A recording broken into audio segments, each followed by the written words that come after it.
Hey everyone, welcome to this festive episode of Board Game Heaven. Since everybody's making their top 10 lists of the year, best games of 2016, etc., I'd like to go ahead and show you my personal top 10 of games to play with the family during the holidays. So let's start with number 10. Number 10. My number 10 is Concept. Now this is a game where you have to draw a card, and on the card it says three possible things, just like the title of a movie or a historical character or a fictional character or just about anything.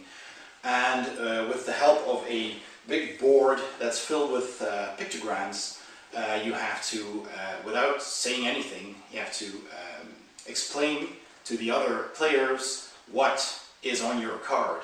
And in my experience, this is just great fun. It's just fun to do. It's a nice game. It doesn't have to take too long. You can just go ahead and play it as long as you like and stop at any moment. And it's not really about scoring points. It's just about having fun. So this is definitely something you should try playing with the family. Number 9. My number 9 family game for the holidays is Celestia. This is a push your luck and bluffing kind of game where you're all in a airship, and there is an actual 3D airship in this game, and you have to travel from floating isle to floating isle, and the farther you come, the more points you can score. Worth checking out. It's got great art. I recommend it to play this Celestia with your family during the holidays. Number 8. My number 8 is Dixit. This game has a lot of expansions by now, and it's great fun. It has beautiful, beautiful artwork on the cards, and each expansion is different and has different art styles as well. The point is that you place a couple of cards on the table, depending on how many players there are, and one of the players is the storyteller who has to give a hint as cryptic as possible about what's on his card. And other players have to match one of their cards to that description. And then you put them all on the table, and then you kind of just guess which card the storyteller had, and that's how you score points. And you really need to get into each other's head and try to figure out what that person has been talking about, and not vote for the wrong cards. It's a lot of fun, and yeah, I certainly like playing this during the holidays a lot, so go ahead and give it a try. That's Dixit. Number 7. My number 7 family game is Cold Express. This is a fantastic game where you get an actual 3D train, and you have to play a bandit who's robbing the train, and you're trying to get as much loot as possible. And it's a programming game, so you have to plan your actions with cards ahead, and then the scene, as it were, the Western scene, is being played afterwards when everybody's made their choices, and then you see if you've got the most loot or if you have thwarted other players' plans. It's a cool little programming game with great components. Cold Express, certainly worth playing with the family. Number 6. My number 6 for holiday games is King of Tokyo. It's a light game, it's fast, it's easy to explain, it has great art, funny monsters that you can play, and in this game you're trying to score as many points as you can by attacking other players and getting in control of Tokyo, or simply trying to get victory points in other ways. There is a lot of cards that you can play in this game as well. It's a light game, it doesn't take too long to play, it's gotten a lot of awards, certainly a good game to have for any game night. And if you want a more challenging experience, try King of New York instead, if you're already familiar with this game. My number 6, King of Tokyo. Number 5. My number 5 for the holidays is Splendor.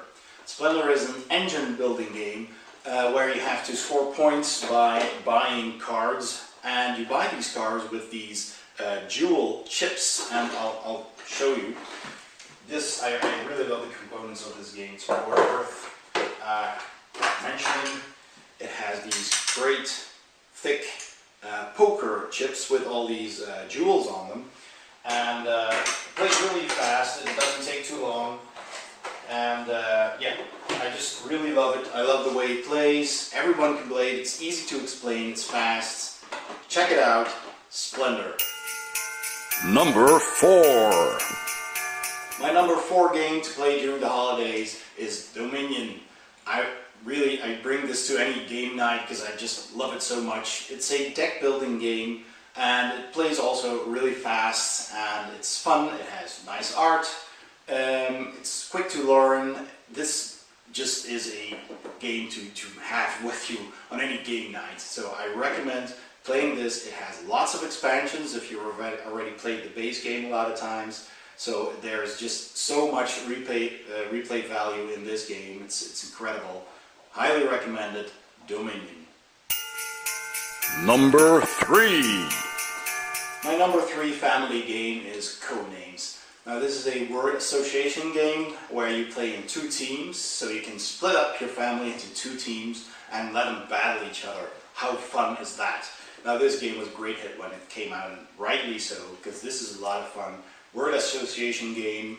It's just, you know, again, a game where you have to try and get into people's head and think what they are trying to bring across. And you need to pick the right words from cards that are put on the table, and make sure you don't pick the wrong ones, because you might be helping the other team, or you might find the assassin and lose the game immediately. Worth playing with the family. I always think this is great fun. Codenames. Number 2. My number 2 is Pleasant Company Games' Ancient Terrible Things. This is a kind of a Yahtzee game. It's competitive, and it's got a great pulp horror theme, and it has a press your luck element. You're trying to score points by rolling dice, and it has beautiful translucent dice in different colors. It plays 1 to 4 players, but with the expansion Lost Charter, you can boost that up to 5 people. So it's certainly worth picking up the expansion as well. As I said, fantastic art. This is just a really fun game. And if you're already familiar with this game and you'd like to try something newer, there's a nice alternative I'd just like to show to you.